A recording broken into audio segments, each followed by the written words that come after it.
వచ్చారు. వీళ్ళు హ్యాండెడ్గా ఆమె నుంచి ఎలాగైనా వసూలు చేయాలని చెప్పి దౌర్జన్యం చేస్తూ ఆమెకి చెట్టు కట్టేయడము చేశారు. ఈ విషయంగా మనము ముందుకెళ్తున్నాం. ఈ సదరు సంఘటనలో ఎటువంటి పొలిటికల్ ఇష్యూస్ లేవు, పొలిటికల్ ఇన్వాల్వ్మెంట్స్ ఏమీ లేదు దీంట్లో. అలాగే కుల ప్రస్తావన లేదు, అలాగే ఇతరత్ర కారణం లేదు. కేవలం ఫైనాన్షియల్ మ్యాటర్స్ మాత్రమే ఉన్నాయి. ఈ అప్పుల వ్యవహారం మాత్రమే ఉంది దీంట్లో. మేము తరోగా ఎంక్వైరీ చేశాం. నిన్న సాయంత్రం నుంచి ఇప్పటివరకు ఎంక్వైరీ చేసిన దాంట్లో మాకు తెలిసిన విషయం ఇది. సమాచారం వచ్చిన వెంటనే, మాకు జస్ట్ వాట్సాప్లో ఒక ఫోటో వచ్చిన వెంటనే మేము రెస్పాండ్ అయ్యి ఆ అమ్మాయిని రెస్క్యూ చేయడం జరిగింది. తీసుకువచ్చి ఆ అమ్మాయిని ఇప్పుడు హాస్పిటల్ కూడా పంపించడం జరిగింది నిన్ననే. Now she is undergoing treatment. ఆ అమ్మాయికి ఎటువంటి ప్రమాదం లేదు, బాగానే ఉంది. హాస్పిటల్లో ప్రస్తుతం ట్రీట్మెంట్ తీసుకుంటుంది. నిన్నటి రోజున ఈ కుప్పం మండలం నారాయణపురం అనే విలేజ్లో మధ్యాహ్నం దాదాపుగా 1:10 ఒక శిరీష అనే 29 years ఉమెన్ని ఒక 4 వ్యక్తులు, అంటే ఫ్యామిలీ వాళ్ళు, మునెప్ప, వెంకటమ్మ, రాజా, జగదీశ్వరి అని వీళ్ళు 4 ఈ శిరీష అనే ఆవిడ వాళ్ళకి ఒక 80,000 రూపీస్ అప్పు ఉందని చెప్పేసి ఆ అప్పు కట్టమని చెప్పి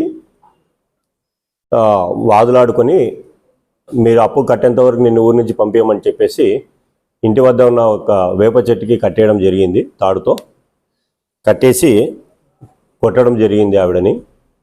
ఈ విషయంగా మాకు వాట్సాప్ ద్వారా ఒక ఫోటో రావడంతో ఇమ్మీడియట్లీగా నేను మా సిబ్బందిని అలర్ట్ చేసి పంపించడం జరిగింది. మా సిబ్బంది అక్కడికి వెళ్ళే టయానికి ఆ అమ్మాయికి కట్లిప్పేసి కూర్చోబెట్టి మాట్లాడుతున్నారు ఊర్లో కొంతమంది. వెంటనే మనం పోలీస్ స్టేషన్కి తీసుకురావడం జరిగింది. జరిగిన సంఘటనకి శిరీష నుంచి కంప్లైంట్ తీసుకొని ఒక కేసు రిజిస్టర్ చేయడం జరిగింది.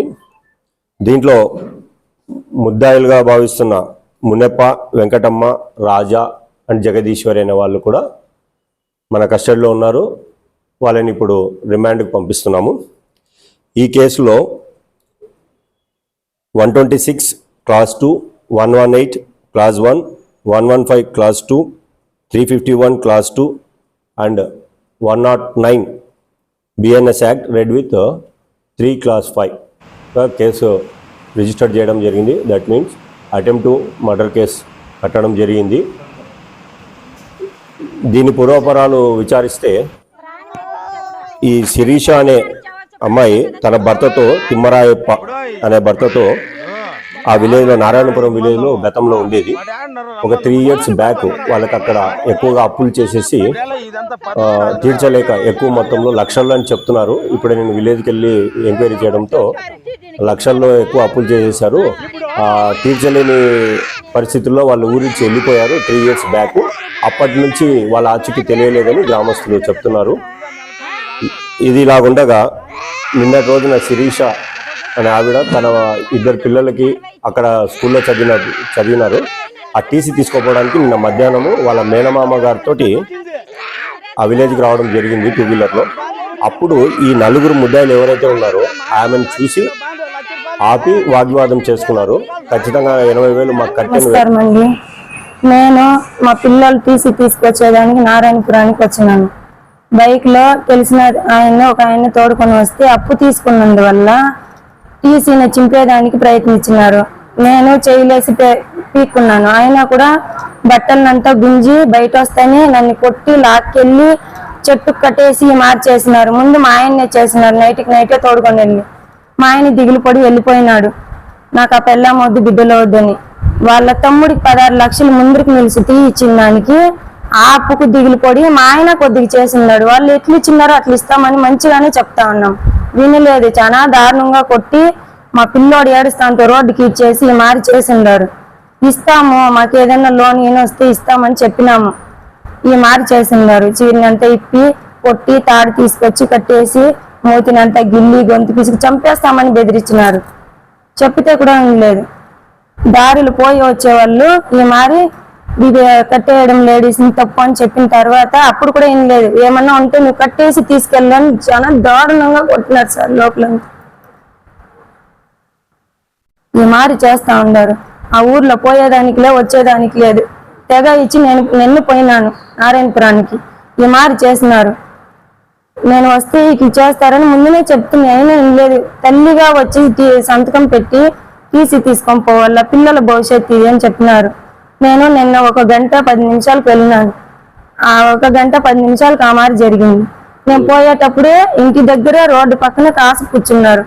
టీసీ తీసుకొని బయట వచ్చేటప్పటికి ఈ మారి చేసినారు. మునికేనప్ప, రాజా, వెంకటమ్మ, జగదీశ్వరి. పింఛన్ డబ్బులు కూడా మా పాపకి ఇచ్చేదాన్ని అప్పులు ఇచ్చిన వాళ్ళు పాప చేతులనికి పెరుకొని ఉండారు. 3 నెలలుగా పింఛన్ అయితే ఇయ్యలేదు.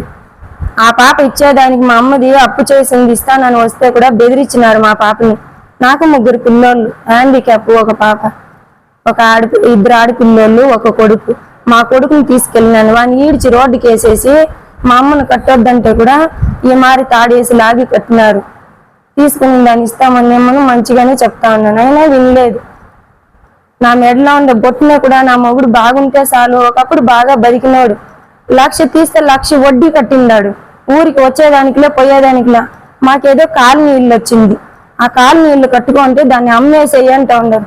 మా అమ్మ వాళ్ళు కొంచెం హెల్ప్ చేసినారు, ఇల్లు లేక వాకిలు లేక. ఏదో చిన్న ఇల్లు మా మొగుడి ఇల్లు. మేమేదో కష్టపడి మా పింఛన్ డబ్బులు మా పాపకు వచ్చింది ఇంతో కొద్దిగా కూడిపెట్టి మా నగ నట్రా ఉంటే పెళ్లికేసింది, ఇల్లు కట్టుకొని ఉన్నాం. ఊరికైనా అప్పు చేసి ఇల్లు కట్టుకొని ఉండారని ఈ మారి సతాయిస్తారు మమ్మల్ని.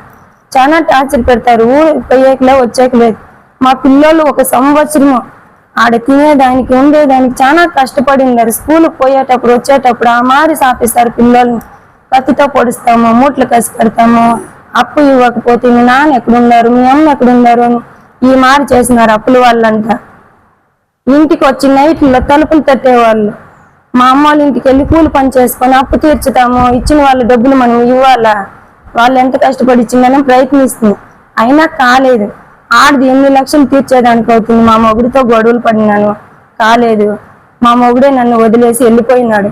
నీ వల్ల అయితే బిజినెస్ అక్కడ ఎలాగైనా బతుకు అని చెప్పేసి వెళ్ళిపోయినాడు. ఎక్కడున్నాడో నాకు తెలియదు. బెంగళూరులో అయితే ఒకే ఇంట్లో పని చేసుకొని 15,000 ఇస్తారు.